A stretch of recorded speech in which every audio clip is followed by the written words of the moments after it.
Hey, this is Darrell. So Microsoft bought LinkedIn. This was a pretty interesting conversation I had a few times today. Early this morning, saw that news and I was like, wow, I wonder what the heck happened here. I had to jump in a bunch of meetings with some clients and partners.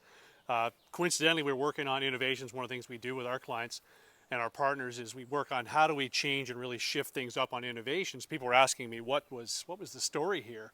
On really two fronts, one of which I'll dive into a bit deeper. But the first front is just on a business basis. I mean, Microsoft's sitting on a ton of cash. They need to actually jack things up.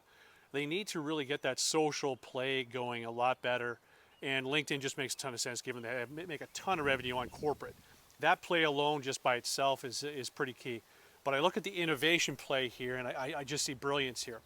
Microsoft, has been an innovator for decades. But they really need to shake things up, and every company needs to, even when you're known as an innovator, you need to constantly be innovating. Drucker says in business is only two things, innovation and marketing. Microsoft kills it on marketing. They also do a pretty darn good job on innovation, but clearly leadership saw that they needed to really kick it up a notch. So what they've done is taken really the only 5 approaches you can take to adding real innovation. First one is add new voices, clearly. The leadership at LinkedIn, the engineers at the lowest level, they're just new voices. They're not part of the Microsofty culture. They're going to clash in some ways. They're going to benefit. They're going to just merge into this sort of interesting creature that'll be interesting to watch for the next 5-10 years. Second thing is new conversations. LinkedIn just thinks differently. They just go through and do things in a different way. And that even just the merger discussions, the conversations will happen on what capabilities LinkedIn has, what it brings to Microsoft.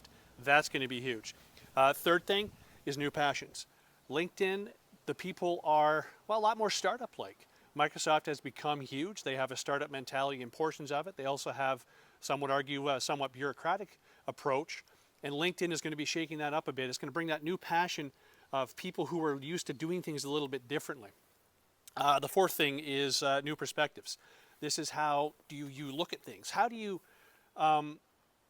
make sure that you're looking at things in a different way? LinkedIn, by nature, once you're in an organization for 5-10 years, Microsoft's been around for decades, you start to look at things in a certain way. By LinkedIn, people coming in, they're just going to automatically have new perspectives, and they're going to look at both the, how do they take the LinkedIn stack and merge it in, but also how do they start looking at the other aspects of Microsoft, where are the other innovation opportunities, and they're guaranteed to bring new perspective. The last thing, really, the fifth way of driving innovation is new experiments. LinkedIn has its own experiment culture. Microsoft has its own. It's going to be interesting to see what those two do. So in summary, I think on a pure business, getting into the corporate space basis, brilliant. On an innovation basis, it's absolutely, I think it's going to be freaking magical what these guys do. It's going to be really interesting to see what Microsoft and LinkedIn do over the next 2, 3, 5, 10 years. I think this is going to put a big injection of excitement in. And to me, it's just a pure innovation play, and it's brilliant.